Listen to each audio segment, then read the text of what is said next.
berikan tepuk tangan yang meriah kepada Tuhan. Terima kasih Tuhan, pagi ini kami ada di hadirat-Mu di tempat ini. Kami datang dengan hati bersyukur, berterima kasih kepada Tuhan. Sebab Tuhan begitu baik kepada kami. Sepanjang minggu kami jalani bersama dengan Tuhan. Oleh karena anugerah-Mu, kemurahan Tuhan, kami ada sampai hari ini Tuhan. Terima kasih Tuhan, layak nama dipuji disembah. Berkenanlah Tuhan atas segala puji-pujian syukur sembah kami kepadamu Tuhan. Tidak ada korban lain yang bisa kami persembahkan kepada Tuhan yang terbaik. Selain hanya ucapan syukur dan pujian pengagungan kepadamu Tuhan Yesus. Terima kasih Tuhan. Tuntun kami lagi, berkati kami lagi lewat firman Tuhan kebenaran yang terus memerdekakan, menyucikan, menguduskan, bahkan memperbaiki hidup kami, membawa kami menjadi serupa segambar dengan Tuhan. Terima kasih Tuhan, hadirat-Mu memulihkan setiap kami. Firman-Mu menyembuhkan kami, Firman-Mu memulihkan kami. Kami terima Firman-Mu dengan sukacita, kami siapkan hati dan hidup kami. Dalam nama Tuhan Yesus kami bersyukur, dan kami sehati sepakat mengikat semua roh-roh jahat, roh-roh kegelapan, kebutaan rohani, semua roh yang bukan dari Tuhan, kami akan perintahkan pergi dari tempat ini, dari hati, pikiran, jiwa kami, dari seluruh hidup kami, dari sidang Tuhan, dalam nama Yesus, dalam nama Tuhan Yesus. Roh-Mu yang memerdekakan kami Tuhan, firman-Mu yang memerdekakan kami Tuhan. Kami terima dengan sukacita, kami terima dengan ucapan syukur kepada Tuhan. Haleluya, semua yang diberkati katakanlah amin. Kita berikan tepuk tangan yang meriah bagi Tuhan. Haleluya. Baik saudara yang kekasih, selamat pagi. Salam misi Kristus. Ya, apakah saudara semua sudah di sini? Amin. Semuanya sehat, sukacita, haleluya. Sekali lagi saya katakan salam misi Kristus. Haleluya. Baik saudaraku, kita akan terima firman Tuhan pagi hari ini. Dan biarlah kita siapkan hati kita untuk firman Tuhan. Hari peringatan 17 Agustus kemarin saya sampaikan ini. Dan Tuhan tambahkan lagi untuk kelengkapan firman Tuhan yang boleh memberkati kita pada pagi hari ini. Yaitu mengenai kemerdekaan rohani.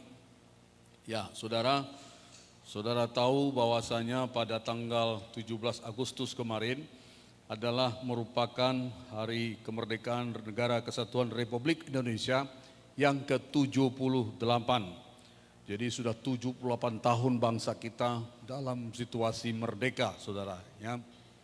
Dan atau moto, tema yang diberikan oleh pemimpin kita, saudaraku, yang di-launching oleh Sekretariat Negara, itu terus melaju untuk Indonesia maju. Itu yang diberikan tema pada tahun ini. Terus melaju untuk Indonesia maju. Amin saudara. Nah, kiranya itu terjadi atas bangsa kita. Setelah 78 tahun merdeka, saudaraku, kita tahu semua ceritanya dalam sejarah bangsa kita, bahwasanya kemerdekaan ini adalah anugerah yang Tuhan anugerahkan kepada bangsa Indonesia. Saudara tahu di antara bangsa-bangsa di dunia, hanya bangsa Indonesia yang punya dasar negara seperti Pancasila. Dan ada semboyan Bhinneka Tunggal Ika. Ada landasan negara Undang-Undang Dasar tahun 1945. Nah, saudara yang kekasih, dan kemerdekaan itu diperoleh, saudaraku, dengan perjuangan yang begitu hebat, begitu dahsyat, dengan mengorbankan segala yang bisa dikorbankan. Perjuangan melawan penjajah, baik itu Belanda maupun sekutu. Ada ratusan tahun, saudaraku, dengan Belanda, dan juga ditambah dengan para sekutu, saudaraku, Jepang. Dan itu mengorbankan jiwa, raga, harta benda, bahkan nyawa yang melayang. Banyak yang meninggal karena mereka harus berjuang melawan penjajah. Sehingga muncullah pahlawan-pahlawan nasional di berbagai negeri, di berbagai tempat, saudaraku, seperti ada Cuk Nyadin dari Aceh, ada Sultan Hasanuddin dari saudaraku Ujung Pandang, Makassar, ada Pangeran Diponegoro dari Jawa Tengah, ada Pangeran Patimura dari Maluku, ada Sisingamangaraja dari Tanah Batak, Sumatera Utara, dan ada juga Cilikriwut dari Kalimantan Tengah, dan banyak-banyak lain lagi. Mereka adalah orang-orang yang berjuang untuk juga ikut bersama-sama merebut kemerdekaan, dan saudaraku, banyak yang harus mati menumpahkan darah. Sehingga saudaraku, walaupun pada awalnya konsep daripada para pejuang ini, awalnya mereka berjuang masing-masing mempertahankan daerah-daerahnya. Sama seperti tadi pemimpin-pemimpin itu, mereka mempertahankan wilayah mereka masing-masing. Dan itu saudaraku, mereka tidak cukup kuat untuk menghadapi Belanda yang pada waktu itu juga punya politik divide et impera yang saudaraku memecah belah dan menghancurkan para pemimpin-pemimpin ini. Mereka menyadari dengan perjuangan masing-masing seperti itu tidak akan bisa mencapai kemerdekaan maksimal. Sehingga kita lihat dalam perjuangan bangsa kita pada tanggal 28 Oktober tahun 28 itu lahirnya Sumpah Pemuda. Dari sinilah bentuk kesadaran para pemimpin bangsa bersatu sebagai anak bangsa untuk melawan dan mengusir penjajah dari tanah air kita, saudaraku. Dan itulah yang pada akhirnya menghasilkan satu konsep kemerdekaan RI. Dan pada puncaknya itu diproklamirkan pada tanggal 17 Agustus tahun 1945 oleh Insinyur Soekarno Muhammad Hatta dan seluruh para pejuang bangsa kita, sehingga Indonesia pada saat sejak itu menjadi satu bangsa yang merdeka di tengah-tengah dunia ini. Dan sampai sekarang itu sudah berlangsung sampai 78 tahun bangsa kita sudah merdeka. Ada banyak mungkin di antara kita juga belum ada yang lahir pada tahun itu, saudara. Jadi saudara, sejak sebelum kita lahir pun hal tersebut sudah berlangsung begitu rupa. Nah, tetapi apa yang kita lihat dalam perjalanan bangsa kita 78 tahun sudah merdeka, fakta yang terjadi sampai hari ini adalah, saya catat di sini yang pertama, ternyata perjuangan untuk mengisi kemerdekaan yang sudah kita terima, yang sudah kita alami itu belum selesai juga sampai sekarang. Dan itu harus terus dilanjutkan dari periode pemerintahan yang satu kepada pemerintahan yang berikutnya. Kemudian saudaraku, yang terjadi fenomena hari-hari ini di tengah bangsa yang sudah merdeka 78 tahun, yaitu mulai rasa persatuan dan kesatuan bangsa sebagai anak-anak bangsa yang harus perlu terus dibangun, dirawat dan dijaga untuk bisa mempertahankan kemerdekaan bangsa kita yang sudah 78 tahun dijalankan ini. Sebab kalau tidak dirawat, tidak dijaga, maka bisa saudaraku juga memunculkan masalah baru dan tidak menutup kemungkinan bangsa ini akan mengalami penjajahan kembali. Kemudian di dalam kehidupan bangsa negara yang sudah merdeka 78 tahun ini, kita juga menghadapi fakta tantangan dan persoalan seperti radikalisme, seperti intoleransi dan terorisme yang sekarang terus mengganggu keberadaan bangsa kita dan bisa juga mengganggu jalannya pembangunan bangsa kita. Saudaraku, dan itu bisa dirasakan oleh berbagai kelompok minoritas. Sama seperti yang dialami ada kelompok-kelompok seperti kita ini, saudaraku. Di satu bangsa negara yang dijamin undang-undang bahwasanya setiap warga negara berhak untuk memeluk agama dan menjalankan kepercayaan sesuai dengan apa yang dianutnya masing-masing. Ternyata sampai sekarang itu belum bisa terwujud dengan adanya, saudaraku, tindakan-tindakan arogan terhadap tempat-tempat ibadah dan orang-orang yang sedang beribadah. Artinya walaupun sudah dituangkan dalam undang-undang dasar negara kita, bahkan dalam satu kondisi bangsa yang sudah merdeka, tetap yang namanya satu kehidupan kebebasan di dalam kemerdekaan sekarang ini masih harus diperjuangkan dan perlu dirawat sedemikian rupa supaya saudaraku bisa kita hidup seperti yang sudah digariskan dalam pondasi bangsa kita, yaitu Pancasila dan Undang-Undang Dasar 45. Fakta yang berikutnya yang kita lihat, adanya masih banyak kemiskinan di antara masyarakat bangsa kita.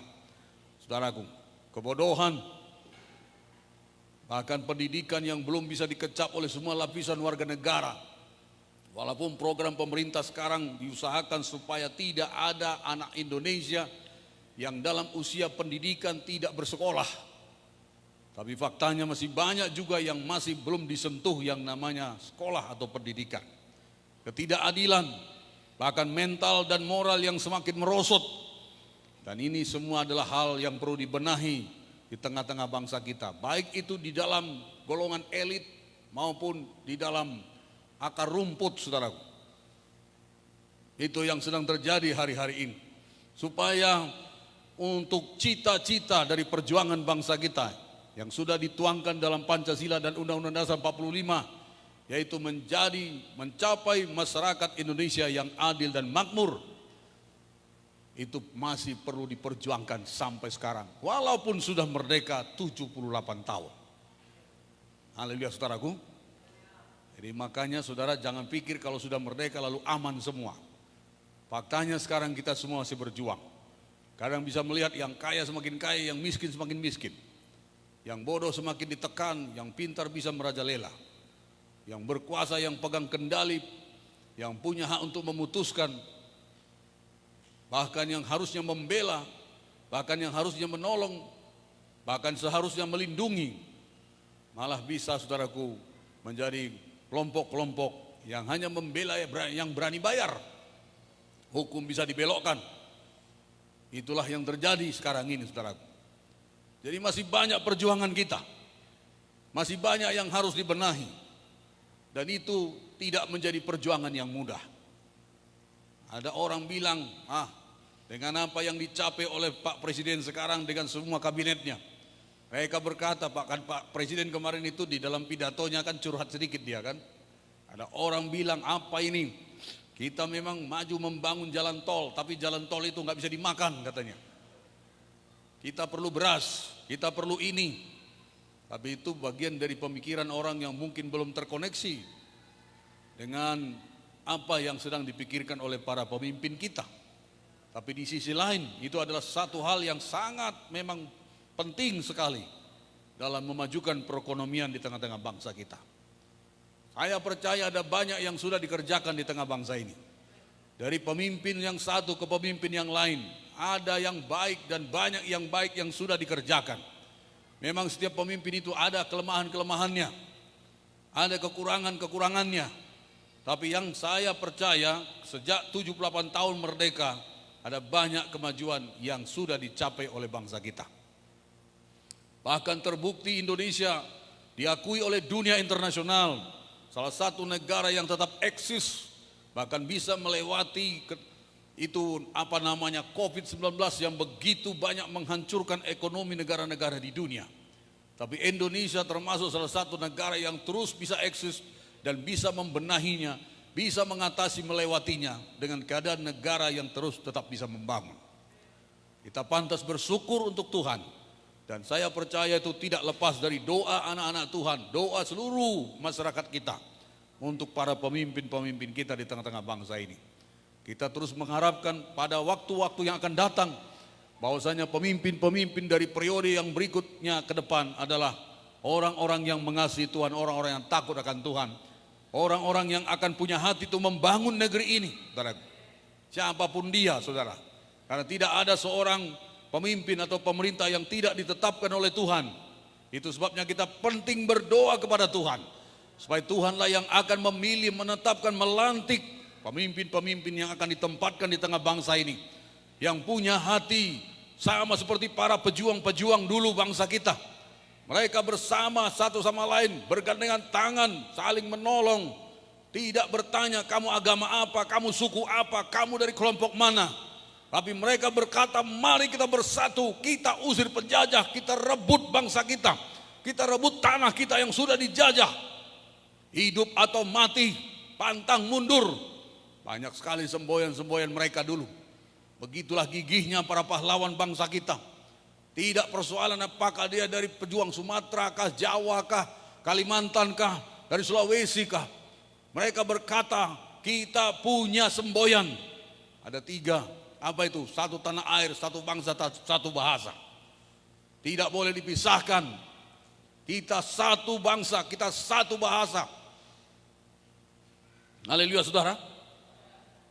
Dan persatuan itu membuahkan hasil yang luar biasa. Saudara yang kekasih, bisa menerobos bahkan mengusir penjajah yang sudah merajalela menguasai bangsa kita sekian lama. Semangat patriotisme dari pahlawan ini kiranya juga jangan hilang dari kita anak-anak Tuhan, dari tengah-tengah bangsa kita. Kalaupun ada sekarang sekelompok kecil bahkan dari masyarakat yang ada di tengah-tengah bangsa kita, mulai membeda-bedakan, mulai mendiskreditkan yang satu dengan yang lain, bahkan mulai memaksakan kehendaknya kepada yang lain. Saudaraku, kita harus menghargai para pemimpin kita yang sudah berjuang, yang sudah mati-matian, bahkan mati untuk perjuangan mendapatkan kemerdekaan ini. Jangan begitu gampangnya, begitu mudahnya kita mengatakan sekarang, lalu ingin mengganti dasar negara, ingin mengganti apa yang sudah pernah ada di tengah bangsa kita. Saya percaya itu anugerah Tuhan. Satu-satunya negara yang punya dasar negara seperti negara kita sekarang, hanya Indonesia di seluruh dunia ini. Bahkan lagu Indonesia Raya sangat dikagumi banyak bangsa-bangsa lain. Sampai diterjemahkan lagi dengan bahasa Inggris. Saking bagusnya, saking agungnya tema konten yang ada di dalam lagu Indonesia Raya. Itu sebabnya kemarin sekali setahun kita laksanakan ibadah memperingati hari kemerdekaan. Di situ juga kita suruh dibacakan Pancasila, dibacakan Undang-Undang Dasar Negara, dan kita menyanyikan lagu Indonesia Raya. Walaupun kita bukan di sekolah. Haleluya saudara. Dan kita lanjut dengan ibadah, kita lanjut lagi dengan acara hiburan. Oh luar biasa, saudara yang nggak datang rugi sekali ya. Saudara lihatlah di Facebook, ada tarik tambang, ya, ada lomba kerupuk, ada ini, ya itu bagian dari rasa syukur kita atas kemerdekaan yang Tuhan berikan buat bangsa kita. Bukan sesuatu yang duniawi, tetapi rasa syukur, berterima kasih, bergembira. Kalau dibanding dulu kita masih dijajah, nggak bisa bebas seperti itu. Nggak bisa kita melakukan aktivitas begitu bebas di tanah sendiri. Jadi sangat sulit kalau dipejajah, sangat sulit kalau sedang ada penjajah yang menjajah hidup kita. Nah dari beberapa fakta itu, kita juga perlu memahami secara rohani saudaraku. Maka saya tuliskan di sini beberapa poin, walaupun saya sudah sampaikan kemarin, tapi Tuhan tambahkan lagi. Yang pertama saya sampaikan bahwasanya hanya Tuhanlah yang seperti kemerdekaan yang dialami oleh bangsa kita. Demikian juga halnya dengan kemerdekaan secara rohani yang telah kita terima dari Tuhan kita Yesus Kristus, yang sudah menyelamatkan dan memerdekakan hidup kita dari dosa, dari maut dan kebinasaan. Maka kita perlu memahami secara mendasar dari secara firman Tuhan. Yang pertama dikatakan hanya Tuhan Yesus yang dapat memerdekakan kita dengan sempurna. Kita manusia yang dikatakan oleh firman Tuhan, semua manusia telah berdosa dan telah kehilangan kemuliaan Allah. Dan upah dosa adalah hukuman kekal, maut, kematian selama-lamanya. Itulah kodrat manusia telah jatuh dalam dosa. Bahkan tidak akan ada apapun yang bisa mengubah itu. Apapun usaha manusia atau apapun kemampuan dunia ini tidak akan bisa mengubah manusia yang berdosa menjadi tidak berdosa. Atau tidak akan ada jalan lain mengubah kondisi manusia yang berdosa itu yang harus binasa ke neraka. Hanya Tuhan Yesus yang dapat memerdekakan manusia yang berdosa. Hanya Tuhan Yesus yang bisa memberikan kemerdekaan yang seutuhnya. Haleluya saudaraku. Maka dikatakan Yohanes 8:36, jadi apabila anak itu memerdekakan kamu, kamu pun benar-benar merdeka. Kenapa dikatakan demikian? Hanya Yesus yang bisa memberikan kemerdekaan yang benar-benar kepada kita. Indonesia merdeka 78 tahun berjalan, tapi lihatlah masih banyak perbudakan-perbudakan di dalam negara ini. Masih banyak ikatan-ikatan yang harus dilepaskan, dan itu sangat merugikan bangsa ini secara keseluruhan. Kenapa dikatakan apabila anak itu atau Yesus memerdekakan kamu, kamu pun benar-benar merdeka? Karena kemerdekaan yang kita terima dari Tuhan Yesus adalah merupakan pengorbanan yang sempurna dari Tuhan untuk menyelamatkan kita manusia.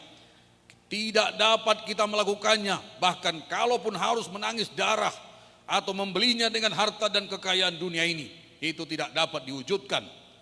Sama halnya dengan para pahlawan bangsa kita yang harus berjuang, bahkan banyak yang mati mencucurkan darah untuk mendapatkan kemerdekaan bangsa Indonesia dari penjajah-penjajah. Demikianlah Tuhan Yesus harus membayar dengan mahal untuk mendapatkan keselamatan untuk memberikan kemerdekaan kepada setiap kita sekarang ini, saudara. Jadi sama halnya, kemerdekaan Indonesia itu nggak bisa dicapai hanya dengan bicara, hanya dengan perjanjian, tidak. Itu dengan harga yang mahal dibayar.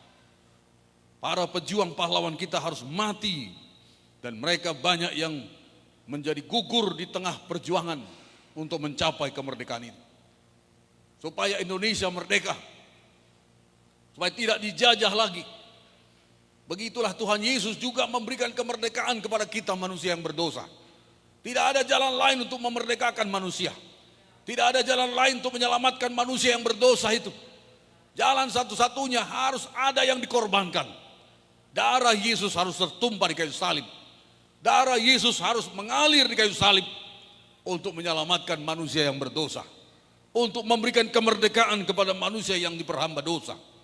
Dalam 1 Petrus 1:18-19 dikatakan, sebab kamu tahu bahwa kamu telah ditebus dari cara hidupmu yang sia-sia, yang kamu warisi dari nenek moyangmu itu, bukan dengan barang yang fana, bukan pula dengan perak atau emas, melainkan dengan darah yang mahal, yaitu darah Kristus yang sama seperti darah anak domba, yang tak bernoda dan tak bercacat. Dengan inilah saya dan saudara ditebus. Dengan inilah saya dan saudara bisa dimerdekakan. Bukan dengan usaha manusia, bukan dengan kebaikan manusia, bukan dengan cara-cara manusia, saudaraku.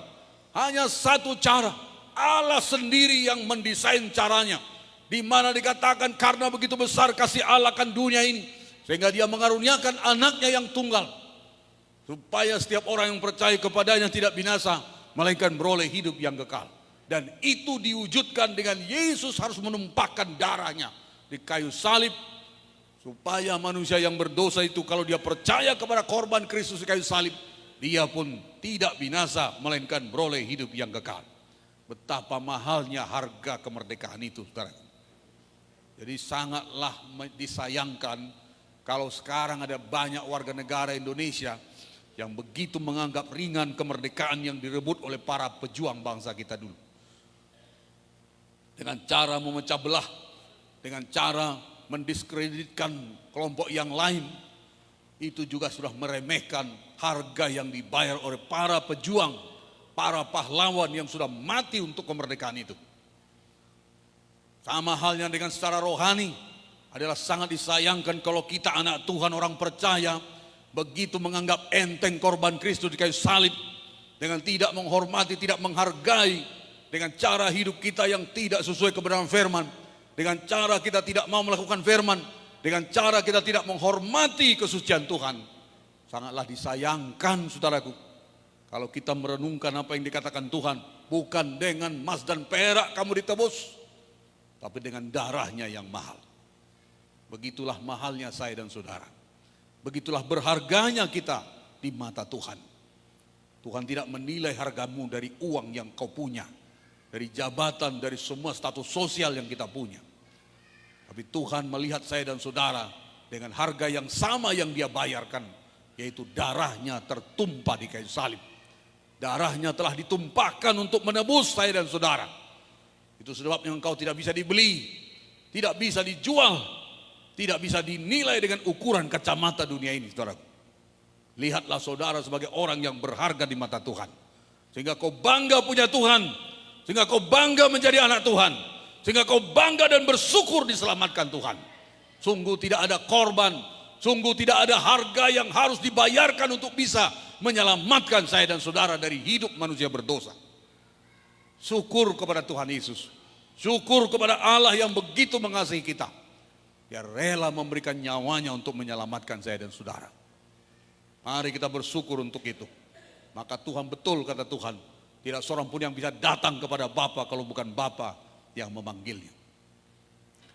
Tidak seorang pun bisa mengakui Yesus sebagai Tuhan Juru Selamat kalau bukan Bapa yang mengaruniakan pengenalan itu kepadanya. Saudara adalah orang berharga. Kita adalah orang-orang yang mahal. Walaupun saudara mungkin berpikir aku miskin, aku begini. Bukan itu nilai saudara. Bukan dilihat dari harga dunia ini, tapi lihat dari sisi kacamata kebenaran firman. Engkau dan saya bukan ditebus dengan emas dan perak. tapi dengan darahnya sendiri. Artinya nyawa Yesus menjadi nilai saya dan nilai saudara. Harga nyawa Yesus itu, seharga itulah nilai saya dan nilai saudara. Dengan itulah kita bisa ditebus. Sama seperti bangsa Indonesia. Nggak ada kemerdekaan kalau nggak mati itu para pejuang. Nggak akan ada Indonesia merdeka kalau nggak mati itu para pejuang-pejuang bangsa kita. Jadi jangan sombong masyarakat bangsa kita sekarang. Mulai mengutak-atik persatuan, kesatuan, mulai toleran, intoleran, mulai radikal dengan paham-paham yang dia baru tahu beberapa waktu begini, terakhir-terakhir ini saja. Sedangkan para pejuang bangsa kita begitulah mereka mati-matian. Tidak peduli mau agama apa kamu, mau suku mana kamu. Ayo kita usir penjajah. Ayo kita berani mengusir itu penjahat yang sudah mencuri, membunuh, dan sudah merusak bahkan menguras harta kita, memperbudak kita dan anak-anak kita. Mari kita usir penjajah. Tapi sekarang begitu mudahnya orang membuat intoleransi, merendahkan yang satu, menganggap dia lebih hebat, menganggap kelompoknya lebih benar. Itu mencederai perjuangan bangsa kita, mencederai perjuangan para pemimpin-pemimpin kita. Kita perlu berdoa supaya Tuhan memberikan roh persatuan kepada bangsa ini, supaya tetap dijaga persatuan kesatuan sebagai anak-anak bangsa, hingga tidak memandang kau suku mana, kau agama apa. Bukan itu. Setiap kita punya potensi untuk ambil bagian membangun negeri ini. Dulu para pejuang kita pun punya kemampuan masing-masing dan bersatu padu, sehingga itu menjadi kekuatan yang sangat ditakuti penjajah. Penjajah datang dengan senjata modern. Indonesia pejuangnya cuma datang membawa rencong, membawa parang, membawa cuma benda-benda seperti bambu runcing. Tapi persatuan yang begitu kuat itu bisa mengalahkan semua senjata-senjata yang otomatis.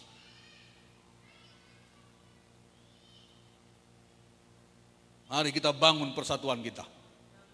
Mari kita pupuk, kita rawat persatuan, kesatuan sebagai anak-anak bangsa. Bahkan kita yang ada sekarang di level Kalimantan Tengah, jangan katakan ye beken ulu itah, sama ulu itah, uras ulu Indonesia. Kalaupun ada sukunya, suku ini, suku itu, tapi kita adalah bangsa Indonesia, bertanah air Indonesia, berbahasa Indonesia. Itu cukup mengikat kita dalam konteks nasional, sehingga tidak bisa dipisahkan. Amin saudara. Masuk di gereja, apalagi di gereja, kasih Kristus lebih hebat dari situ lagi. Jadi nggak ada lagi yang bisa memisahkan kita. Amin saudara. Saudaraku yang kekasih dalam nama Yesus, begitu mahal. Yang kedua, kita harus mengisi kemerdekaan rohani kita. Artinya membangun kehidupan rohani kita supaya bertumbuh dan dewasa di dalam Tuhan. Ini adalah pekerjaan yang harus dibuat oleh bangsa Indonesia sejak merdeka tahun 45. Kalau Indonesia tidak membangun semua sektor, tidak dibangun angkatan bersenjatanya, tidak dibangun pendidikannya, tidak dibangun teknologinya, tidak dibangun semua produksi-produksi ekonomi dan segala macam, terus bodoh, terus tertinggal, pasti bisa dijajah lagi. Bahkan sedangkan sudah merdeka berusaha begitu pun masih sempat timur-timur lepas. Bahkan masih sempat itu daerah Kalimantan Utara sana, saudaraku, hampir mau dicopot juga itu sama tetangga. Sehingga harus diturunkan angkatan bersenjata, sehingga harus dibeli itu pesawat Sukhoi, harus dibeli itu pesawat yang lebih canggih lagi, alat bersenjata yang lebih canggih lagi. Pasukan-pasukan angkatan bersenjata, TNI, TNA, angkatan darat, angkatan laut, angkatan udara dibenahi lagi, supaya lebih bisa bersaing dengan dunia internasional. Sehingga sekarang disegani, TNI disegani, Polri disegani, karena tidak tertinggal dengan angkatan bersenjata yang lain. Bahkan kerap kali ada MOU kerjasama, latihan bersama dengan tentara-tentara dari negara-negara lain untuk bisa mencapai satu kemaksimalan dalam tahap keamanan, dalam tingkat yang lebih tinggi, supaya tidak sembarangan dijajah oleh bangsa lain. Jadi semua dibangun, pendidikan juga dibangun, sehingga bisa muncul insinyur-insinyur muncul yang bisa punya ahli, lalu membangun bangsa kita sekarang. Negara tetangga baru-baru ini presidennya, Perdana Menterinya mengakui Indonesia adalah satu negara yang sekarang sangat melonjak. Ya, bagaimana mereka bisa melesat kemajuan ekonominya. Dulu kita sangat ini dengan Malaysia, sekarang Malaysia mengakui Indonesia lebih maju dari mereka. Makanya nggak usah pergi tenaga kerja ke sana, jadilah tenaga kerja di IKN atau di mana saja di Indonesia. Haleluya. Nah, orang presidennya sudah ngaku kok, Perdana Menteri itu ngaku. Sekarang Indonesia lebih maju dari kita, dia katakan. Mereka punya sekarang jalan tol, mereka punya pembangunan ini itu. Bisa melewati COVID, tidak kolab negaranya. Kenapa? Karena mereka menghancurkan koruptor-koruptor, mencegah korupsi. Mereka akui, presidennya ngomong. Saya dengar itu di YouTube. Perdana Menterinya ngomong begitu.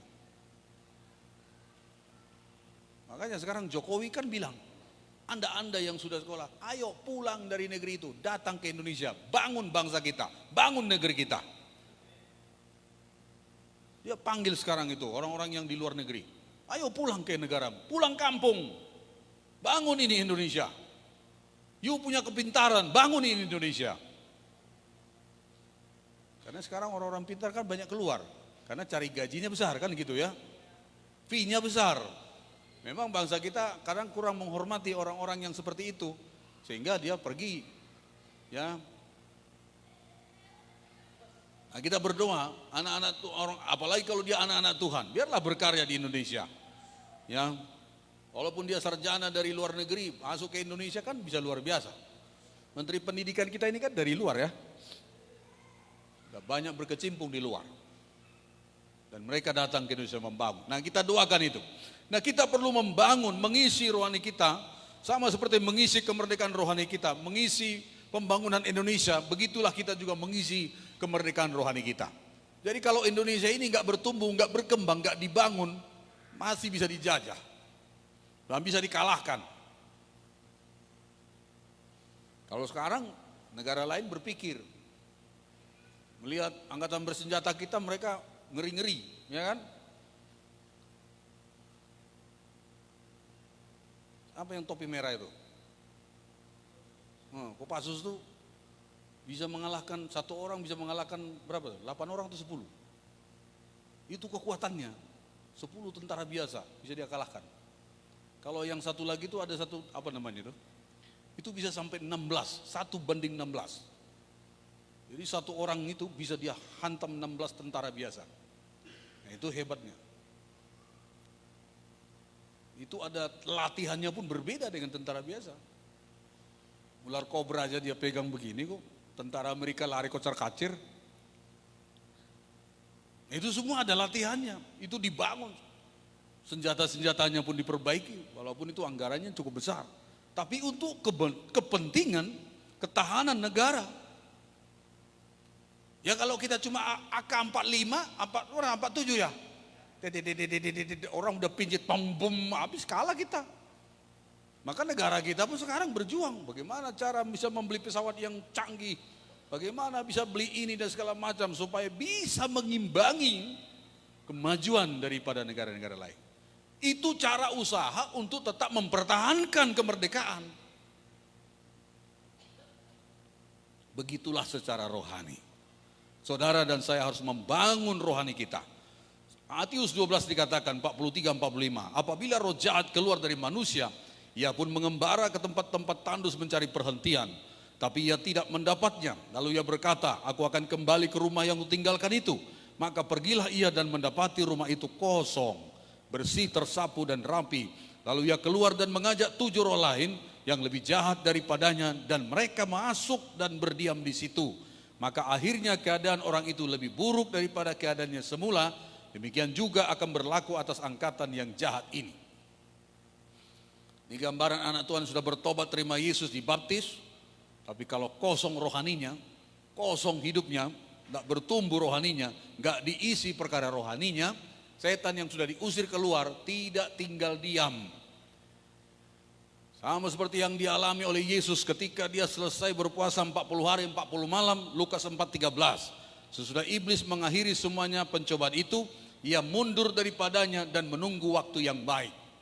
Yesus dicobai 3 kali dan Yesus mengalahkan itu iblis dengan berkata, ada tertulis, ada tertulis, ada tertulis. Mengalahkan setan dia kutip firman Tuhan. Mengalahkan setan bukan dengan senjata bersenjata dunia ini, tapi mengalahkan setan, Yesus sendiri mengalahkannya dengan mengutip perkataan Tuhan. Ada tertulis, manusia tidak bisa hanya hidup dari roti, tapi manusia bisa hidup dari firman yang keluar dari mulut Tuhan. 3 kali dia dicobai. 3 kali dia mencabut pedang roh, itulah firman Tuhan. Jadi kalau konsep Yesus mengalahkan setan begitu, kita pun harus begitu. Makanya orang Kristen harus punya firman Tuhan. Harus ada firman Tuhan yang dia tahu. Yesus saja mengutip ayat, ada tertulis, jangan kau mencobai Tuhan Allahmu. Ada tertulis, hanya Allah yang harus kau sembah. Setan mundur. Kenapa mundur? Karena firman itu Allah itu sendiri, Tuhan itu sendiri. Setan tidak bisa melawan Tuhan. Nah saudara dan saya pun sekarang ini harus mengutip juga firman Tuhan kalau mau mengalahkan setan. Dan saudara harus tahu di mana ayatnya. Jangan bilang ada tertulis, pokoknya di Alkitab. Setan kau pergi. Setan bilang apanya kamu ini? Ya. Ada tertulis, di mana kata setan? Aku lupa, pokoknya di Alkitab. Antara perjanjian baru dengan perjanjian lama. Ya, kata setan, setan aja pun tahu firman Tuhan. Setan itu mengutip ayat, dia bilang ada tertulis, jatuhkan dirimu, nanti disuruh malaikat menatang kakimu supaya tidak terantuk pada batu. Ini setan yang angkat firman Tuhan. Setan mengutip firman Tuhan. Kenapa? Karena setan itu dulunya dari sorga. Jadi dia tahu firman Tuhan. Makanya sebenarnya setan itu tidak main-main. Kita nggak bisa mengalahkan dia kalau kekuatan kita. Kita bisa mengalahkan dia karena Tuhan menyertai kita. Mengalahkan dia dengan kekuatan Tuhan di dalam kita. Lah kekuatan Tuhan dalam kita itu apa? Firman. Makanya anak Tuhan kalau nggak punya firman bisa dikalahkan setan. Masa anak Tuhan selalu mimpi lihat setan di rumahnya? Ada setan di rumahnya, ada hantu di pintu, ada hantu di kamar mandi, ada hantu di dapur. Loh, mana pedang rohmu? Pakailah, usirlah dia. Jangan lebih menyadari hadirat setan di rumah saudara daripada hadirat Tuhan. Kalau ada setan di situ nongol, kira-kira Tuhan ada di situ enggak? Lah kenapa kita lebih menyadari setan ini, lalu kita terintimidasi sampai gak bisa tidur, takut kita di rumah dan segala macam. Itu kan tipuan setan. Seperti kemarin kami baru mendoakan ada satu keluarga. Dulu mereka dari saudara kita Kedar menikah, ibu ini mualaf, lalu akhir-akhirnya mau tua ini dia maunya jadi Kristen gitu. Dan memang akhirnya bapak itu pun sudah dibaptis dari sebangsa Pak Dodi ini. Ya, tapi katanya dia sakit, udah kurus kering. Ya, dari turunan Antasari, Pangeran Antasari, Banjar, Masin. Ya, jadi sakit dah, kering badannya. Sudah dipanggil sering pendeta ke sana. Lalu ada pendeta bilang, bagaimana Pak? Kulihat ada setan. Di situ ada setan bergantungan dan segala macam. Di pintu ada setan, di tempat tidurnya ada setan. Ya terus gimana Pak? Ya itulah keadaannya katanya. Jadi dia malah memberikan satu pengertian yang membuat istrinya dan anaknya bukan jalan keluar, malah tambah ketakutan. Karena yang diberitakannya ada setan di situ, menunggangi dan berkeliling. Lalu saya bilang, ibu bilang gimana, apakah setannya diusir? Ya itu Pak, cuma itu aja katanya, ya sudah kita serahkan sama Tuhan. Lalu kami datang, kita kasih firman, ya kalau ada setan usirlah. Jadi saudara kalau punya penglihatan, saya lihat ada setan di sini, saya lihat, nggak salah penglihatanmu kalau memang itu betul. Tapi engkau juga harus melihat yang lebih fakta, Yesus ada menyertai saudara. Yesus lebih nyata daripada setan yang kita lihat itu. Yesus lebih berkuasa, lebih hebat daripada apa yang dilihat oleh mata kita. Karena Yesus itu omnipresent, maha hadir. Setan itu tidak maha hadir. Setan kalau diusir dia pergi, tapi Tuhan dia maha hadir. Kehadirannya memenuhi segala yang ada. Jadi harus lebih sadar kita, kehadiran Tuhan itu lebih fakta, lebih nyata daripada apa yang kita lihat. Sehingga kalaupun setan, Pak Munte pernah bilang dulu, mau setan begu ganjang kah di situ, berdiri, giginya keluar, aku nggak peduli, aku bisa tidur katanya. Mau hantu belau kah di situ, berdiri berapa berkeliling, nggak masalah sama aku akan tidur dan Tuhan pasti melindungi aku. Darah Yesus lebih berkuasa daripada itu, aku nggak perlu terganggu katanya. Kan banyak orang lihat ini lihat itu lalu nggak bisa tidur, takut di rumahnya. Apakah saudara pikir Tuhan juga nggak ada di situ? Nah, tergantung bagaimana saudara menanggapinya. Jangan respon yang salah.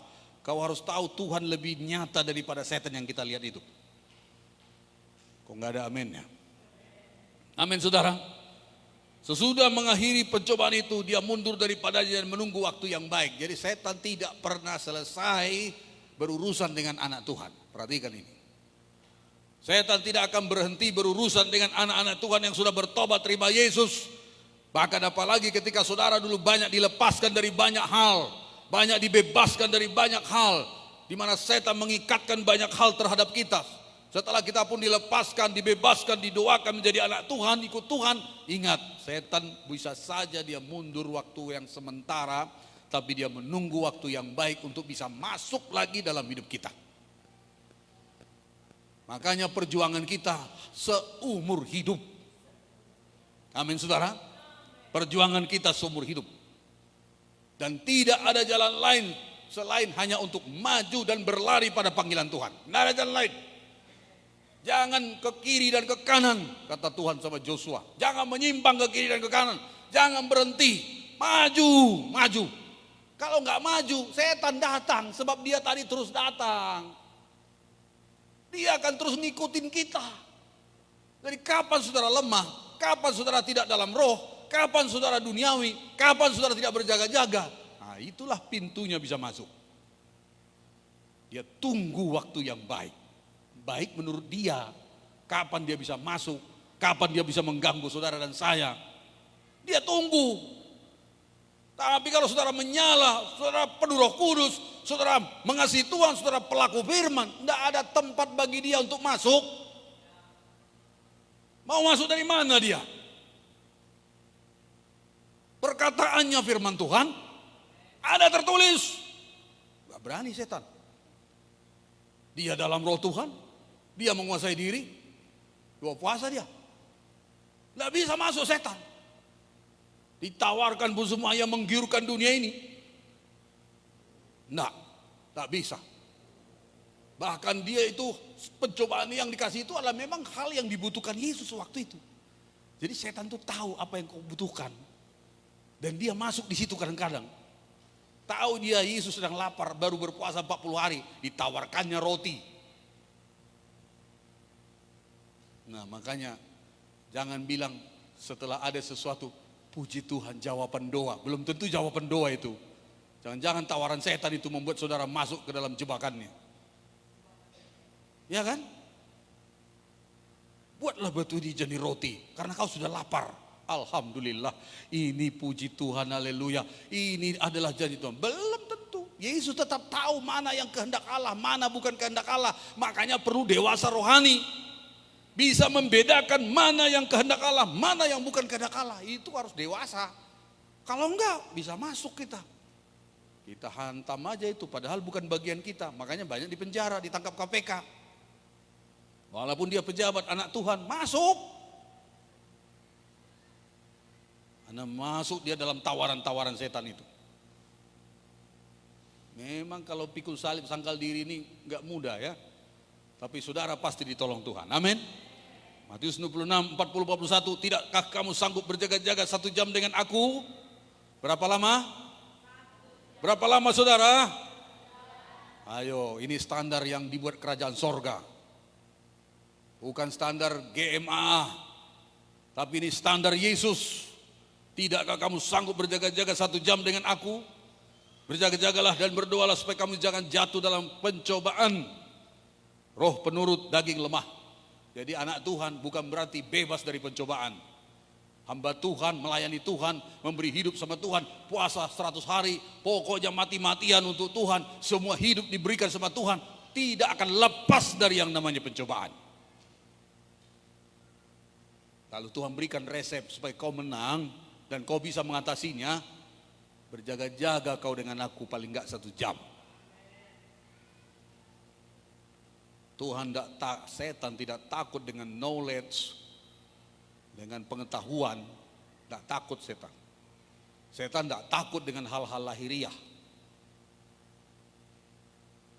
Setan tidak takut dengan gelar panjang, profesor, doktor, karburator dan segala macam. Setan tidak takut.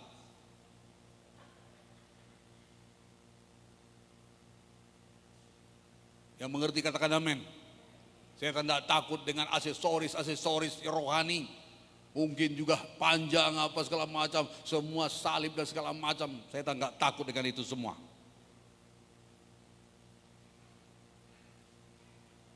Setan hanya takut kepada pribadi-pribadi yang mengasihi Tuhan sungguh-sungguh dan mau hidup dalam jalan-jalan Tuhan. Yang mau menyangkal dirinya untuk menyenangkan Tuhan, berkata ya kepada Tuhan, walaupun harus mati disalibkan seperti Yesus. Amin saudara. Itu harga yang dibuat oleh Tuhan, yang berjaga-jaga. Jadi semua akan mendapat pencobaan, semua akan mengalami yang namanya persoalan. Makanya saya bilang minggu lalu, kalau saudara tanya saya persoalan saya, mungkin akan banyak bisa ceritakan. Dan saya aja pun sudah bingung, ngapain saya membuat saudara lebih bingung lagi nanti. Ya kan? Jadi cukuplah kita masing-masing menanggung persoalan kita bersama Yesus. Tanggunglah persoalanmu, ku tanggung persoalanku. Tuhan pasti menolong kita, maju kita bersama-sama. Amin. Nggak usah terlalu aku memikirkan persoalanmu. Aku sendiri pun banyak persoalanku. Maksudnya apa? Setiap kita harus berjuang. Setiap kita harus berjuang dalam pertandingan yang Tuhan izinkan kita lalui. Engkau harus bertanding. Nggak bisa pertandinganmu itu diambil orang. Supaya kau naik kelas memang harus diuji satu-satu. Nggak bisa orang lain ujian untuk kenaikanmu, nggak bisa. Yang mengerti katakan amin. Kalau mau naik kelas, ya kita harus ujian juga supaya naik kelas. Nggak bisa siapa tuh? Nggak bisa si Ronald ujian lalu naik kelas itu si Hori, nggak mungkin. Apa jalannya? Si Hori harus ujian sendiri, si Ronald juga harus menjalani ujian sendiri. Begitulah kita diperhadapkan. Makanya nggak ada yang lepas dari bentukan. Ayo kita bertanding, menjalani pertandingan yang diwajibkan kepada kita oleh Tuhan. Dan biarlah kita semua menjadi orang-orang yang menang. Roh menurut tapi daging lemah. Jadi persoalannya kita harus menanggung keinginan daging ini. Mengatasi keinginan-keinginan daging ini. Kalau roh kita yang sudah membuat kita lahir baru dari Tuhan itu pasti penurut. Makanya kalau anak Tuhan jatuh dalam dosa hidupnya enggak tenang. Makanya kalau anak Tuhan tidak dalam kebenaran, dia pasti gelisah, tidak tenang. Kenapa? Karena roh di dalam dia yang penurut itu pasti tidak tenang, tidak tentram. Selalu akan membuat kita tertuduh, itu sebabnya perlu dibereskan, perlu didamaikan hati kita. Kita yakin Tuhan lebih besar daripada semua pelanggaran kita. Hingga kita bisa dengan iman maju dalam mengasihi Tuhan, mengikuti Tuhan. Jadi dagingnya yang lemah itu perlu dibantu, diarahkan, dilatih. Maka latihlah tubuhmu beribadah, Tuhan berkata. Ibadah itu pun perlu dilatih. Datang ke gereja tiap minggu itu pun perlu latihan. Pergi ke sekolah tiap pagi, walaupun hujan, walaupun katanya kurang enak badan, harus dilatih. Syukur kemarin si Tabita minta izin dia, bisa dia ikut hari ulang tahun RI kebaktian. Haleluya. Aduh capek kali, banyak PR segala macam katanya. Berjuang. Dilatih. Berdoa tiap pagi pun dilatih. Amin. Kadang datang malas kita karena capek lah, apalah macam-macam lah. Latih. Gagal hari ini, kesiangan hari ini, besok lagi. Kadang langsung terlalu pagi kita bangun. Lalu besoknya kesiangan pula bangunnya lagi. Nah itulah perjuangan. Tapi harus terus. sampai menjadi kehidupan. Hingga kita menjadi dewasa. Dewasa dalam arti dikatakan makanan keras adalah untuk orang dewasa yang karena mempunyai panca indera yang terlatih membedakan yang baik daripada yang jahat. Jadi mengisi kemerdekaan perlu kita membangun rohani kita. Perlu kita membenahi rohani kita. Jangan lagi tidak berdoa, apalagi melayani. Jangan saudara nongol di depan ini tapi saudara nggak berdoa. Jangan saudara berkhotbah nggak berdoa. Jangan saudara mimpin pujian tidak berdoa. Karena yang saudara bagi bukan hanya pengetahuan atau pengalaman, tapi saudara bagi itu adalah hidup saudara. Kalau soal pengetahuan banyak orang pintar, tapi membagi hidup itu pengorbanan.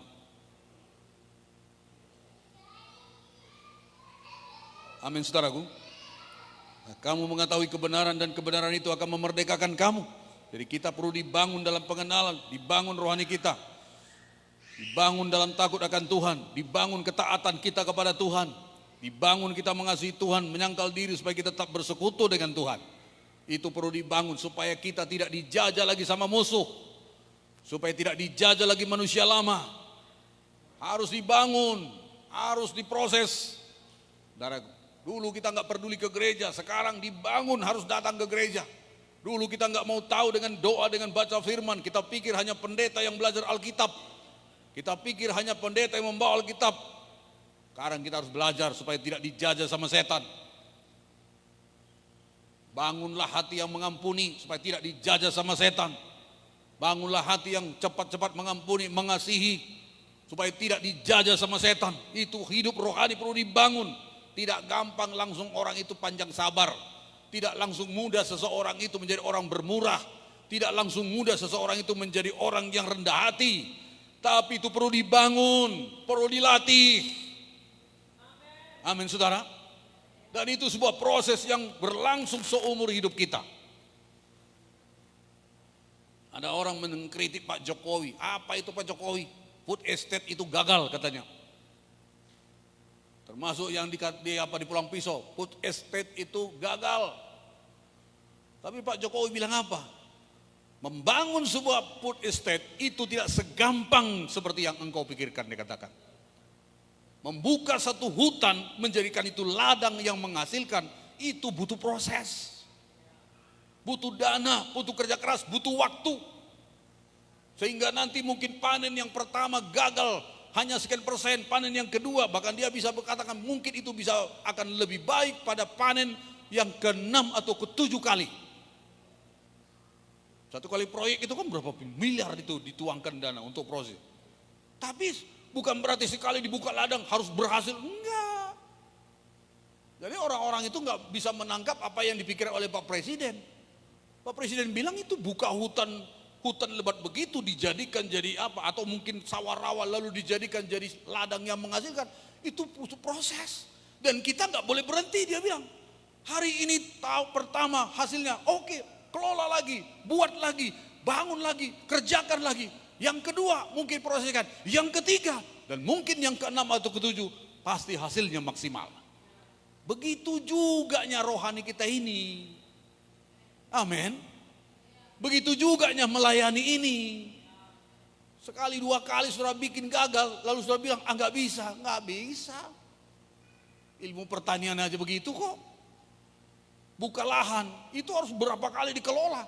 Sekarang itu yang di Basarang itu menjadi tempat pertanian yang menghasilkan, itu nggak langsung dibuat langsung berhasil begitu. Dan banyak sekarang daerah-daerah ladang yang dibuka hasil nanas dan segala macam, itu punya proses. Dan petani harus terus mengerjakannya. Petani harus terus tekun mengerjakannya, dan dia melihat ini menjadi satu ladang yang pasti subur, menjadi satu ladang yang nanti menghasilkan. Mereka bertekun di situ dan pada akhirnya berhasil. Melayani pun begitu, saudaraku. Ikut Tuhan pun begitu. Untuk berubah pun begitu. Sekali coba langsung ini nggak jadi, langsung mundur kita, nggak bisa. Albert Einstein ribuan kali dia gagal. membuat ini lampu ini, neon ini. Ribuan kali, bukan 100 kali enggak. Sampai akhirnya dunia menikmati hasil ciptaannya. Lah kalau orang pun begitu sangat ini, apalagi kita. Nah makanya saya bilang jangan cepat menyerah. Jangan cepat menyerah. Ayo maju, saudara jatuh bangkit lagi, lari lagi. Gagal hari ini, bangkit lagi, lari lagi, perbaiki. Kira-kira apa kemarin yang membuatnya? Apa yang membuat aku begini kemarin? Aku atasi, aku bisa, aku bisa. Melayani pun begitu. Oh rasanya begini, salah ini kayak ini harus begini. Belajar lagi, buat lagi. Sekolah pun begitu, kuliah pun begitu. Dicoret sama dosen pembimbing. Ganti ini, gak benar ini kau bikin. Wah, yang mana Pak dosen? Yang ini nih, ini salah ini. Cari lagi. Ya, dicoret, bikin lagi. Kita antar lagi. Gimana Pak? Ini sudah saya buat. Ah ini salah lagi nih, set salah. Waduh, kalau kita nggak sabar, udahlah, nggak usah lagi kuliah aku. Tak wisuda pun nggak apa-apa kok. Bisa mundur kita, nggak jadi. Jadi kita mau belajar, nggak satu kali aja. Ayo punya semangat. Itu cara mengatasi kita tidak dijajah lagi. Amin saudara. Tidak dijajah kemiskinan, tidak dijajah kebodohan, tidak dijajah ketertinggalan. Mau belajar, mau belajar, mau belajar. Gagal hari ini, ulang lagi. Gagal hari ini, buat lagi. Pasti bisa. Belajar mobil pun begitu. Belajar sepeda motor pun begitu. Jangan jatuh sekali ke parit, langsung selesai urusannya. Ampih aja aku amun kayak ini, mati aku nanti. Selesailah seumur hidup tak bisa naik motor. Tak bisa nyetir. Padahal perlu dipelajari, dan kalau dipelajari berkali-kali, pasti bisa. Nggak ada yang nggak bisa. Kitanya yang nggak mau belajar lagi. Kitanya yang sudah menyerah duluan. Ya kan? Nih Dodi nih, mau beli mobil tapi kok bisa nyetir. Emang mobil dipakai siapa? Ibu-ibu sosialita yang make. Bisa juga. Tapi kan lebih bagus juga, suaminya bisa, istrinya bisa. Nah ibu ini saya ajari nyetir. Walaupun dia bilang cerewet kali bapak ini katanya. Ya memang harus cerewet. Lihat itu, rem. Jangan terlalu kencang.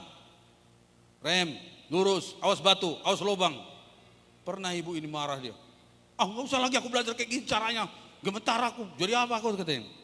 Saya sebagai guru harus tahu, ini murid harus memang terus diajari. Walaupun pikirannya ini, pikirannya begini. Ya memang pas diajari ya begitu. Nggak mau lagi aku diajari katanya. Ya kalau masih mau bisa nyetir enggak? Bisa, ayo belajar. Belajar, lurus. Jangan terlalu kencang. Nggak usah kau ikuti itu orang yang lari-lari kencang begitu. Pelan saja. Yang penting ilmunya dapat dulu. Masalah gas 120 nanti bisa kalau sudah paham.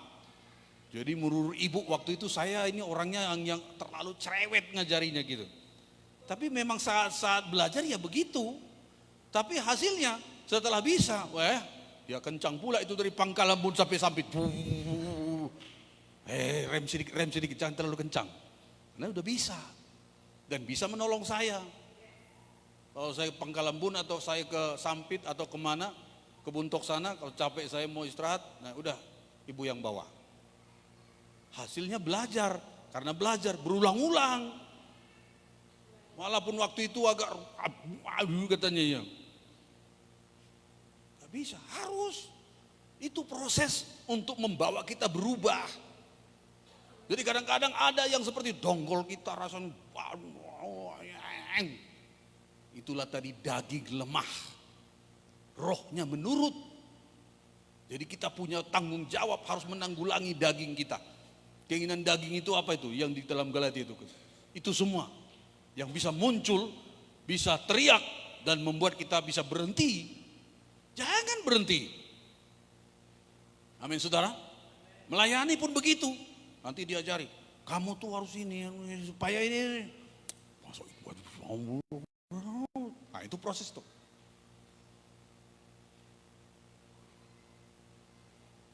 Tapi kalau terus nanti semakin lebih baik. Semakin lebih paham, semakin lebih berhikmat, semakin lebih dipakai Tuhan. Jadi jangan lari dari proses itu. Memang itu usaha membenahi kemerdekaan yang sudah kita peroleh harus diisi supaya tidak dijajah lagi. Coba sekarang Indonesia, luar biasa sebenarnya. Kita aja bisa menikmati kok.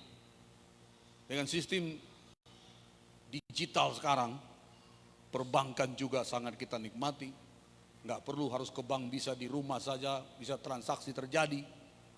Membeli tiket dulu harus kita pergi ke sana, sekarang di rumah bisa beli tiket. Mentransfer uang dulu harus ke bank, sekarang bisa di rumah transfer uang. Bahkan membeli makanan pun sekarang di kamar aja, makanan bisa datang. Benar nggak? Ya kan?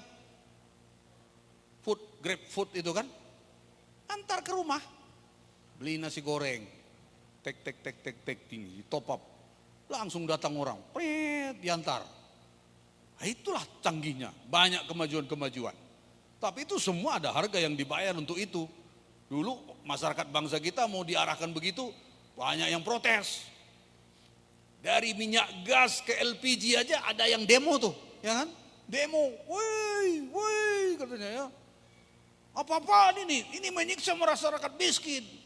Sekarang yang gas LPG 3 kilo langka, diburu sama masyarakat.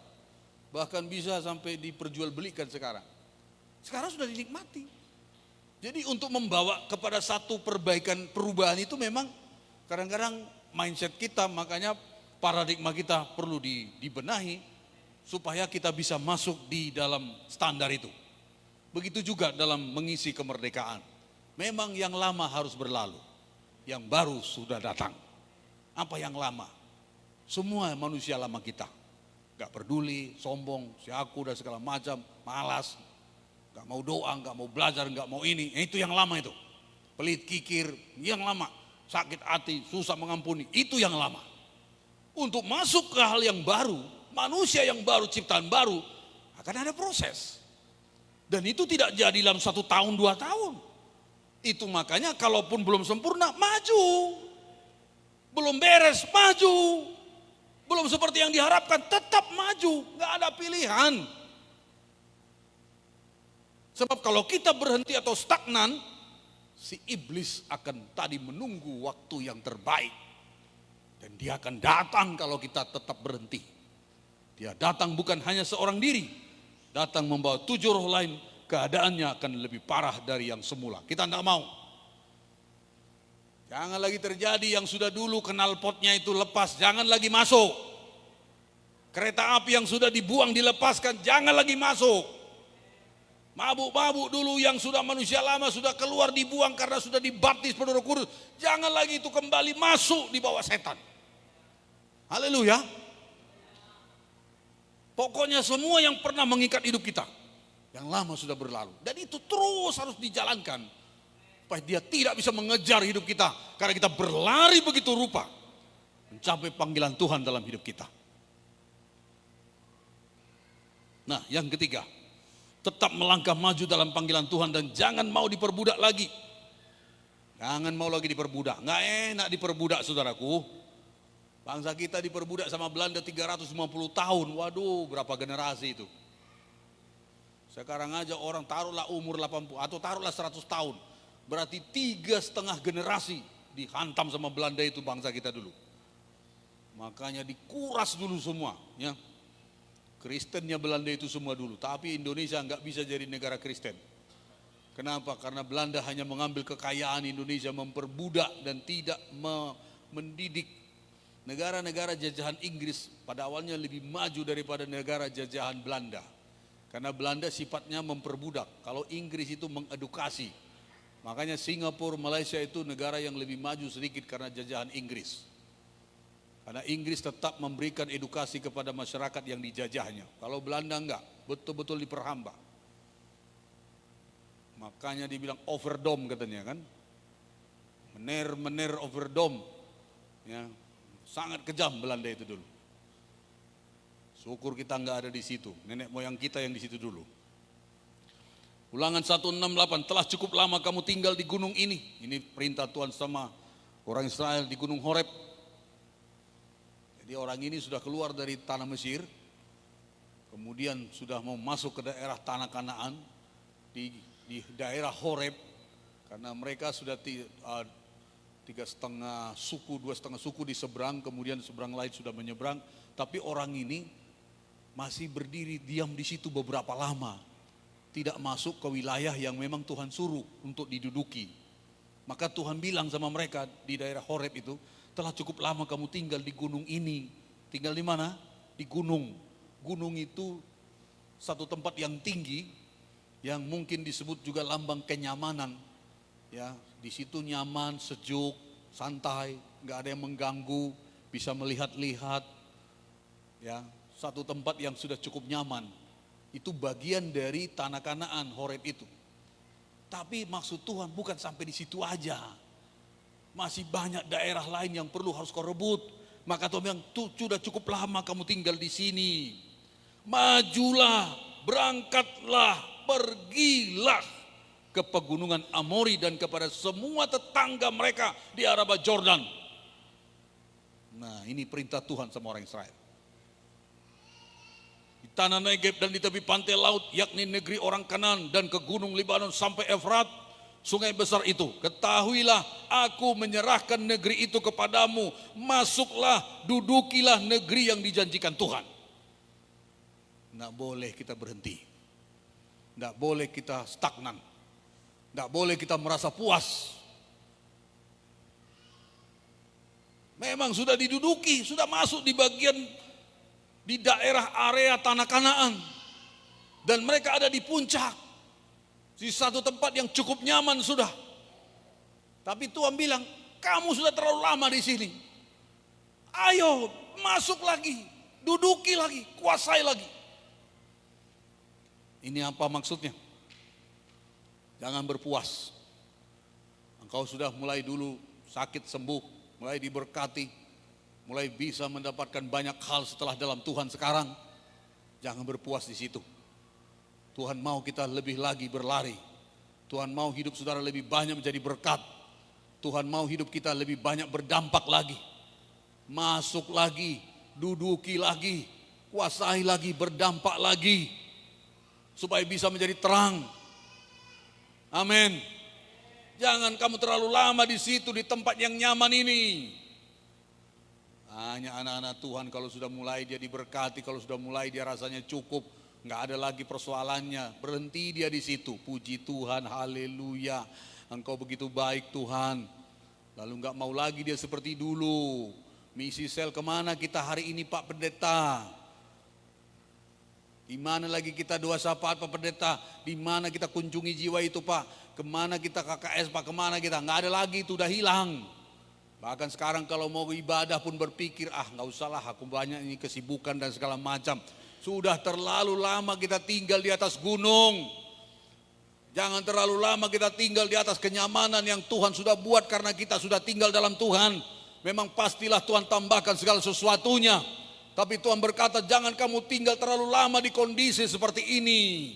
Bukan ini sasaran terakhirnya aku panggil kamu masuk ke negeri ini. Tetapi untuk menduduki semuanya, masuk ke sana. Masih banyak wilayah, tempat, bidang yang harus kamu masuki. Kalau kita sekarang tentu harus banyak memberitakan kebaikan Tuhan. Masih banyak jiwa yang perlu dilayani. Masih banyak daerah wilayah yang perlu diduduki. Yang perlu dibangun pekerjaan Tuhan, saudaraku. Amin saudara. Biarlah kita sibuk dengan memikirkan, mendoakan, melayani pekerjaan seperti itu. Jangan kita tertipu sama setan, kita diributkan dengan hal-hal yang tidak penting. Kita membuat argumentasi yang tidak penting membangun kita, bahkan itu merugikan kita. Sehingga kita tidak fokus kepada apa yang Tuhan mau kita kerjakan. Ini puji Tuhan saudaraku, Pak Ketua sekarang di Medan, ini di informasi kemarin. Ada begitu banyak pintu yang terbuka sama kita. Saya Pak Ketua kewalahan, gimana caranya kita menangani ini.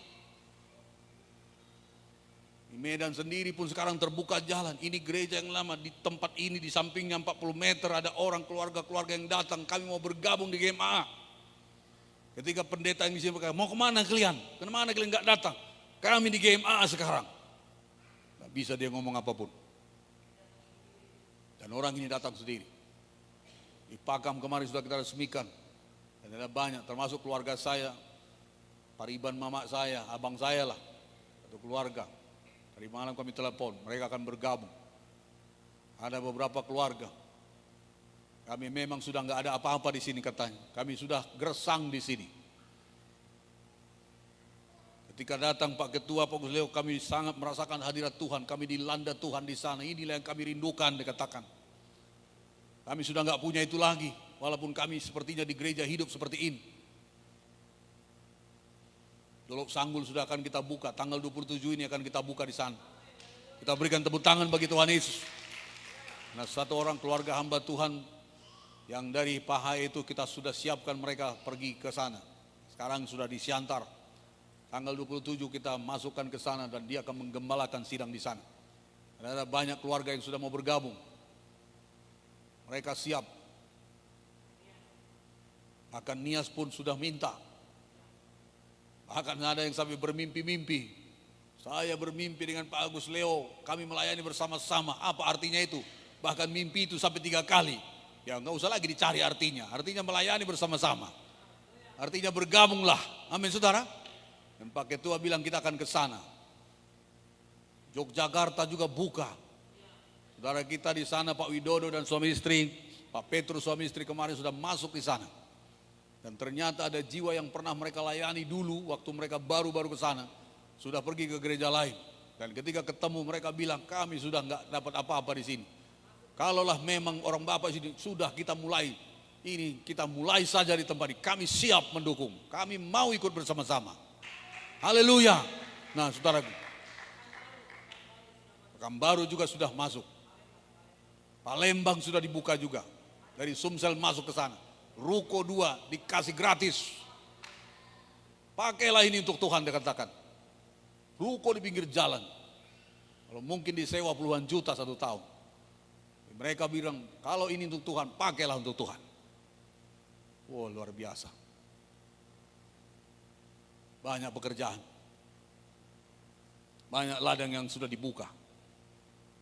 Hanya saya bilang sama saudara-saudara yang digerakkan Tuhan untuk melayani.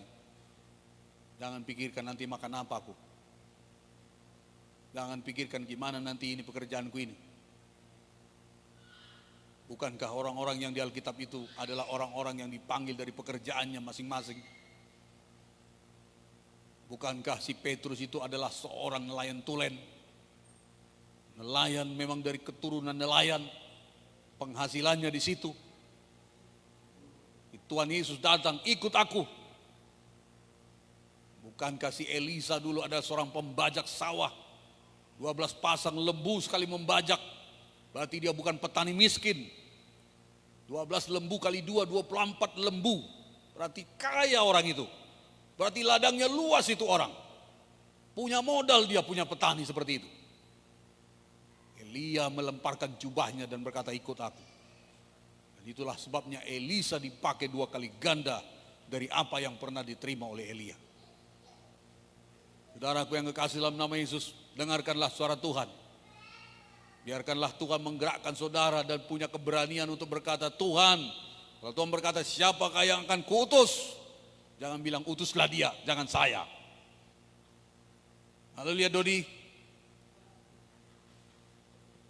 Walaupun kau jadi kepala redaksi sekarang, kalau Tuhan bilang layani aku anakku, jangan bilang gimana nanti gajiku yang sekian ini, nggak hilanglah nanti ini, cemana pula nanti istriku, cemana pula nanti keluarga aku segala macam. Tuhan yang akan mengatur hidup kita. Kalau P3K pun, pegawai P3K pun sekarang dapat gaji, dijamin hidupnya, apalagi pegawai kerajaan sorga. Benar gak? Yang sekarang umur-umur udah umur tua masuk P3K. Teman saya di Kementerian Agama itu berapa pendeta masuk P3K, lolos semua. Bahkan ada yang mengundurkan diri karena ditekan sama sinode ini. Pilih, kau masuk situ atau di sini katanya. Ada mundur 7 orang. Tapi setelah ditempatkan ke daerah mulai berpikir mau mundur, nggak boleh. Tapi nggak boleh mundur, didenda sama pemerintah. Alehnya mau kadang mau menyerah saja, karena dikirim ke daerah. Itu pun punya konsekuensi ketika berkata ya, apalagi untuk kerajaan sorga. Tapi Tuhan tidak pernah membiarkan kita kalau kita mengerjakan apa yang dia kerjakan. Amin saudara. Haleluya saudaraku. Tidak akan pernah merasa rugi kalau kau berikan waktumu mengunjungi, melayani, menginjil, membawa jiwa-jiwa datang sama Tuhan. Saya melihat sekarang spiritnya seperti itu. Roh yang sedang diimpartasikan pada kita adalah roh misi. Gereja Misi Amanat Agung. Artinya orang-orang di gereja ini adalah orang-orang misi. Amin. Orang-orang yang punya hati misi. Misinya apa? Misi kerajaan sorga. Supaya setiap orang mendengar Injil. Supaya setiap orang percaya kepada Yesus sebagai Tuhan Juru Selamat. Apa yang dibuat ke sana? Beritakan Injil. Proses memberitakan Injil, ada yang harus mendoakannya, ada yang harus mendanainya, ada yang harus mendukungnya, ada yang harus berangkat memang pergi memberitakan Injil. Di manakah tempat kita di situ? Ambil bagian. Jangan sampai kita tidak ambil bagian di situ. Gereja Misi Amanat Agung. Haleluya saudaraku. Semua kita bisa dipakai Tuhan. Amin. Ayo kita bermisi. Mulai dari misi sel kita dulu lah. Nggak usah dulu pergi ke Tarutung mungkin. Mungkin dari misi sel saudara berangkat. Ayo kita cari jiwa. Mana ini anggota KKS kita ini? Kok nggak muncul ini? Ayo kita cari dulu. Kemana dia ini? Oh rupanya sakit dia. Oh kita doakan lagi. Oh rupanya dia ini rupanya. Oh yuk kita layani lagi. Kita kasih tahu firman Tuhan. Ayo. Jangan hilang itu dari saudara. Jangan terlalu lama kau tinggal di gunung ini. Sudah kenyamanan saudara. Oh dengan apapun mungkin yang dipercayakan Tuhan pada saudara sekarang ini. Sehingga saudara sudah terlalu sibuk. Gak ada lagi waktu untuk pergi menjalankan misi. Ayo kita bangun dan bangkit hari ini. Haleluya saudara. Ayo kita bermisi. Saudaraku. Mumpung masih kita dikasih waktu sama Tuhan.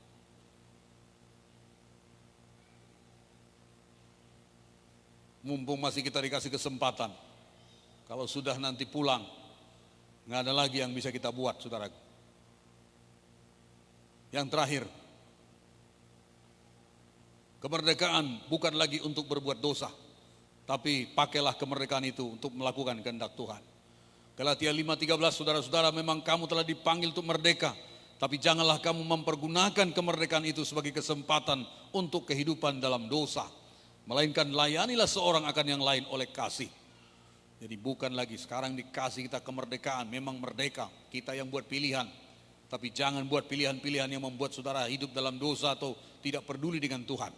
Tapi pakailah kesempatan kemerdekaan yang ada itu untuk melakukan pelayanan, menjadi berkat, mengasihi seorang akan yang lain, menjadi berkat pada yang lain.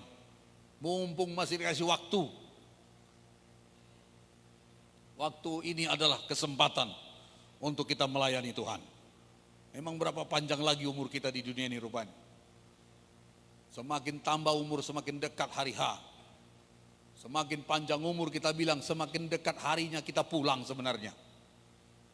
Bukannya semakin panjang umur kita. Waktu kita di dunia ini semakin singkat. Berapa lagi lah yang bisa kita buat untuk Tuhan. Maka dikatakan oleh Petrus 1 Petrus 4 ayat 2 sampai 3, supaya waktu yang sisa sekarang ini, jangan kamu pergunakan menurut keinginan manusia, tetapi menurut kehendak Allah. Sebab apa? Sudah cukup lama banyak waktu kamu pergunakan untuk melakukan kehendak orang-orang yang tidak mengenal Allah. Ini dulu waktu kita belum bertobat. Waktu kita belum mengenal Tuhan. Kita hidup dalam kemauan kita.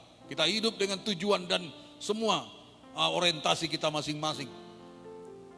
Kamu telah hidup dalam rupa-rupa hawa nafsu, keinginan, kemabukan, pesta pora, perjamuan minum, dan penyembahan berhala terlarang. Dulu itu yang mungkin kita ada di sana. Tapi sekarang waktu yang ada, jangan lagi untuk yang sia-sia. Pakailah untuk Tuhan. Ayo bisa melayani, bisa berkorban, bisa menolong, bisa menasihati, bisa membantu, bisa menginjil, bisa jadi berkat di tengah keluarga, jadi berkatlah di sana. Selagi ada waktu. Amin saudaraku. Memang kematian bukan masalah usia. Ada orang meninggal dipanggil Tuhan pada waktu muda. Ada orang yang dipanggil pada waktu tua. Seperti yang kami doakan itu. Maunya dia cepatlah orang ini meninggal. Dia terlalu capek dia katakan. Setelah saya doakan ditanya, bagaimana menurut Bapak? Saya bilang bukan menurut saya. Dan kau pikir saya mencabut nyawanya nanti? Beri saya pulang juga teman di telepon. Bagaimana penglihatan Bapak? Saya bukan ahli penglihatan saya bilang. Jangan dikirain saya seperti pendeta tadi, lihat setan bergantungan dan segala macam. Saya bukan masalah begitu, saya bilang, sekarang kita udah minta, kalau dia masih hidup Tuhan sehatkan dia. Kalau memang pulang, biar pulang tidak menderita. Ternyata kalau dia masih hidup, artinya Tuhan memberi waktu kalian, istrinya, anak menantu cucunya, melayani dia, mengasihi dia, mengurus dia dengan kasih. Iya Pak Pendeta, iya Pak Pendeta. Tahu saya, dalam hati saya, pergumulan juga yang mungkin mengurus itu. Karena udah stroke, nggak bisa dibawa kemana-mana. Ya angkat ke WC, apa segala macam. Memang pergumulan. Lalu saya bilang, saya pun begitu, 8 tahun bapak saya stroke. Saya yang mengurusnya. Tapi saya lihat bagaimana Tuhan memberkati saya. Karena apa yang kita buat sama orang tua, sama keluarga, itu nggak sia-sia. Buatlah selama masih ada waktu. Buatlah semasih ada kesempatan. Nangis dia, iya Pak Pendeta. Jangan kamu harapkan dia cepat-cepat mati supaya nggak ada lagi urusan, nggak ada lagi pekerjaan, nggak ada lagi beban. Bukan itu. Beri yang terbaik. Masalah itu nanti Tuhan yang urus. Memang kita bereskan juga pernikahannya karena waktu kita doa itu Tuhan ingatkan. Coba tanya dia. Dulu menikah dia pasti mualaf. Betul. Dia bilang, kamu menikah dulu dengan apa? Dia nangis. Ayo kita minta ampun sama Tuhan. Ayo kita minta dipulihkan Tuhan. Saya doakan lagi. Minta ampun sama Tuhan. Kalian juga kalau selama ini kalian merasa ini beban bapak ini kalian urus, ayo minta maaf sama Tuhan. Minta maaf sama dia.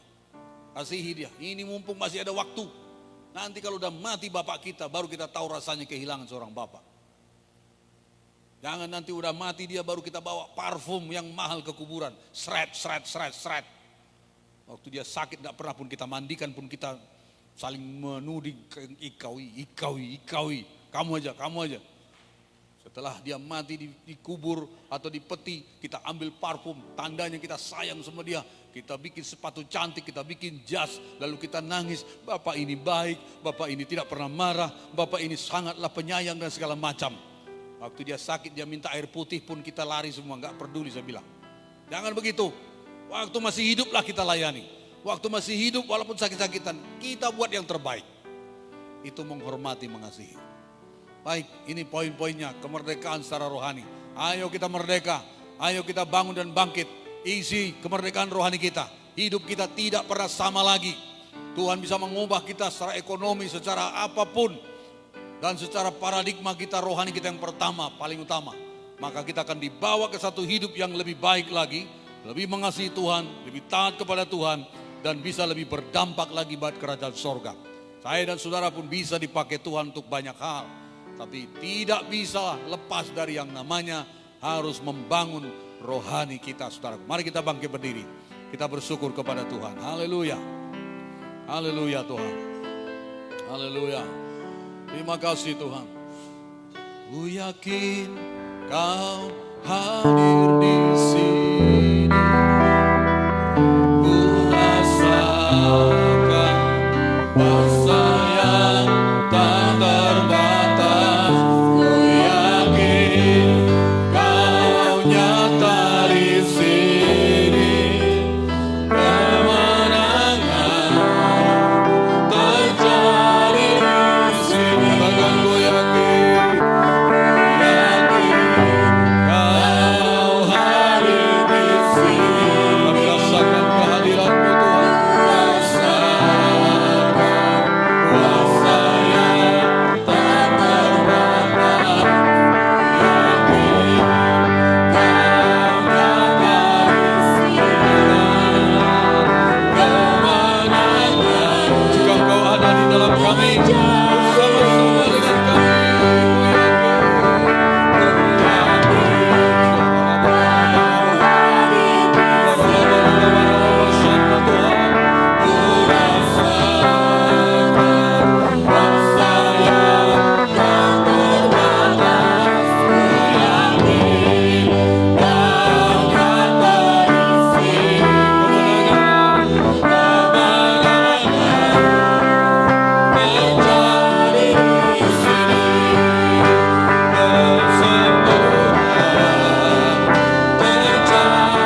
sekali ikut Yesus, selamanya kami ikut Yesus.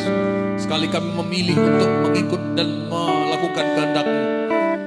Walaupun serap kali diperhadapkan kepada banyak hal sebagai bentukan untuk memurnikan kami. Tuhan, biarlah kami semua maju, biarlah kami semua bangkit kembali. Bahkan kalau ada kami yang seperti orang Israel di Gunung Horeb, terlalu menikmati di atas gunung dan tidak lagi berpikir untuk bergerak melakukan lebih lagi dalam Tuhan. Ampunilah kami Tuhan, biarlah kami melihat apa yang Kau lihat hari-hari ini.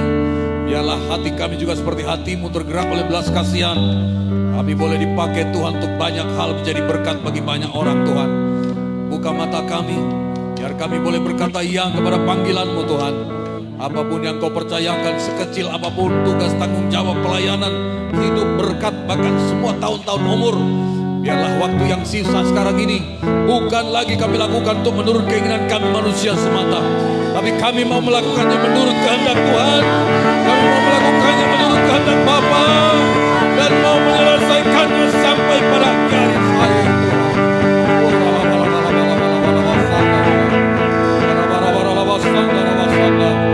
Cukup banyak waktu yang kami dulu belum dalam Tuhan kami pakai untuk hal yang sia-sia Tuhan. Tapi biarlah waktu-waktu ini sekarang benar-benar kami tujukan kepada Tuhan. Waktu-waktu usia yang semakin senja. Beberapa orang di antara kami pun sudah semakin masuk dalam usia yang semakin tua. Dan itu menunjukkan kami tidak akan begitu lama lagi di dunia ini Tuhan. Oleh karena itu biarlah kami semua bergairah Tuhan. Kau bisa memakai usia tua, usia muda, anak-anak. Tuhan memakai kami. Tuhan boleh memakai hidup kami, keluarga kami, pribadi-pribadi kami Tuhan. Dalam nama Yesus. Tuhan. Kami ada di gereja misi Amanat Agung. Bahwasanya Engkau mau baik bisa mengerjakan amanat agung, mengerjakan misi yang terakhir ini Tuhan. Banyak yang harus berdoa, banyak yang harus berkorban, banyak yang harus juga pergi beritakan Injil, bersaksi, melayani, meneguhkan, bahkan hidup menjadi berkat di tengah-tengah dunia ini. Di manakah kami punya tempat Tuhan, sesuai dengan talenta dan kasih karunia-Mu kepada kami. Yang pasti semuanya kami Tuhan pakai untuk itu Tuhan. Tidak ada kami yang tinggal diam, tidak ada kami yang tidak melakukan apa-apapun. Bahkan ketika kami mulai melakukannya pun, ketika tersandung, ketika mungkin disentuh satu dengan lain, bahkan ketika ada jalan buntu rasanya, kami tidak mau menyerah. Kami mau terus pergi, menduduki, menguasai, bahkan mengerjakan apa yang Tuhan kerjakan. Tidak ada yang berhenti, tidak ada yang menoleh ke kiri ke kanan, tidak ada yang stagnan. Karena ada musuh yang akan terus mendatangi kami. Tidak ada pilihan lain bagi kami untuk terus mata kami tertuju kepada Tuhan. Dan untuk berlari sedemikian rupa mengerjakan apa yang Tuhan percayakan bagi kami. Aku berdoa pakai kami semua. Bagi anak-anak-Mu di tempat ini, bangkitkan roh yang melayani, bangkitkan dalam kerendahan hati yang terbelas kasihan, hati yang tergerak kepada jiwa-jiwa terhilang, dan roh misi ada pada kami, sehingga terus bergerak Tuhan. Pelayanan misi sel, perkunjungan penginjilan kami, pemuritan kami, biar tidak berhenti, walaupun sepertinya gagal, walaupun sepertinya tidak ada yang kelihatan, tapi seperti yang dikerjakan oleh orang dunia ini, mereka terus mengerjakannya, sampai pada akhirnya berhasil, sampai pada akhirnya bisa. Begitulah kami melakukannya untuk Tuhan, begitulah kami mengerjakannya untuk Tuhan. Semuanya pun bisa karena kemurahan Tuhan. Terima kasih. Tidak ada yang cepat menyerah Tuhan. Bagi yang diperhadapkan pada keluarga rumah tangga, mungkin di bagian keluarga kami ada yang sepertinya menghalang, menghambat, tidak sejalan dengan kami. Mungkin suami, istri, atau anak, atau tetangga kami. Tuhan, kami tidak fokus dengan persoalan-persoalan. Kami tidak dibuat habis waktu kami untuk membahas yang tidak membangun rohani kami. Biarlah hati kami tertuju kepada Tuhan. Biarlah mata kami tertuju kepada apa yang dilihat Tuhan. Mengerjakan apa yang Tuhan suruh kami kerjakan. Bagian kami mengisi hidup rohani kami, berkembang, bertumbuh, dan menjadi dewasa. Bisa membedakan mana kehendak Tuhan, mana yang bukan kehendak Tuhan. Sehingga setiap perjalanan kami, keputusan dan orientasi kami adalah melakukan apa yang menjadi kehendak Tuhan, melakukan kesenangan Bapa, melakukan apa yang menjadi kerinduan Bapa kepada kami Tuhan. Berkati kami semua Tuhan. Aku berdoa yang lemah tubuhnya Tuhan sehatkan. Ekonomi kami diberkati, sekolah, kuliah, pekerjaan pelayan kami diberkati, penginjilan kami diberkati, perkunjungan kami diberkati, bahkan pemerintahan kami diberkati. Kami berganda, kami mengembangkan sayap, kami bisa ekspansi dalam nama Yesus Kristus. Waktu-waktu yang sudah berikan kepada kami, pakai kami semua Tuhan dengan roh yang menyala-nyala. Terima kasih Tuhan. Dalam nama Yesus kami berdoa mengucap syukur. Haleluya. Semua yang diberkati katakanlah amin. Kita berikan tepuk tangan yang meriah bagi Tuhan.